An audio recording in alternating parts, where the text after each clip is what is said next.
welcome you all to this documentary. In this video, we're going to look about how Iruttu Kadai Halwa became famous in Tirunelveli and how it related to myth, memory, and movement.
When we think about food, we usually think about taste.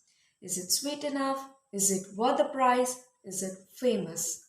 But in cultural studies, food is never just about food. Food carries memory, food carries history, food carries movement. And sometimes food becomes identity. Iruttu Alva from Tirunelveli is one such example. To say it's a very good example. This documentary is not just about how it tastes, it is about how this one sweet became a story that connects geography, labor, myth, and memory. First, to look about Iruttu Alva, how it relates to myth and memory, first we have to look about its history, how it began. So let's all dive into the visuals that are made through ChatGPT and Meta AI to make the video more interesting. To understand Iruttu Alva, we need to go back in time. Historical accounts suggest that alwa making techniques were brought to Tirunelveli by migrant cooks from Rajasthan during the late 19th century. These cooks were invited by local landowners to prepare wheat based sweets. Over time, the recipe adapted to the local environment. The wheat milk preparation remained central, large quantities of ghee were used, and most importantly, the water from the Tamirabarani River became part of the process. Locals strongly believe that the river water gives the alba its unique texture. Eventually, a small shop near the Nalayappa temple became especially famous for its version. Due to limited lighting in earlier days, the shop functioned in semi darkness. People began referring to it simply as Iruttu Kadai, which means the dog shop. What started as a practical condition slowly became a legend. Why Tirunelveli became famous for halwa? Tirunelveli itself slowly became associated with halwa. Geography played a role. The Tamirabarani River, local ingredients, and traditional preparation methods created a distinctive product.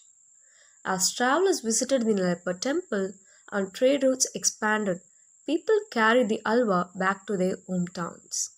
Gradually, the phrase Tirunelveli halwa became a symbol of authenticity. Even today, many sweet shops use the name Tirunelveli halwa to signal quality. But for many families, the emotional reference point remains Iruttu Kadai. The town and the sweet became inseparable in public memory. In cultural studies, we often say that food carries memory. Think about how certain dishes bring back you to your childhood. Iruttu Kadai Halwa works in a similar way.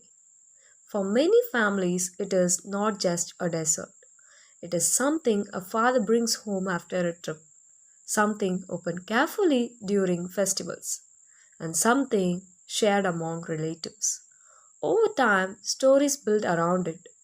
People say, "You won't get this sweet anywhere else." And they also said, "This is the original one." Whether or not these claims are scientifically proven is not the point. The belief itself creates the myth, and myth gives the alwa power. The making of Iruttu Kadai Halwa is labor intensive.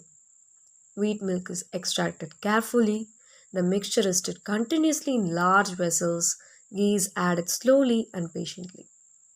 This process takes time. In today's industrial food culture, speed is everything. But here, slowness becomes part of authenticity. When something takes effort and time, people associate it with care. Another interesting fact that traditionally the shop focused only on halwa. It did not expand into multiple sweets. This single product focus strengthened its identity.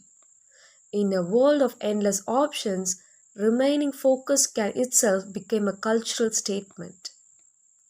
One of the most fascinating aspects of Iruttu Kadai Halwa is that it often travels more than the people who make it. It moves through train journeys, through bus rides, through relatives visiting home. It becomes part of written gifts and family rituals.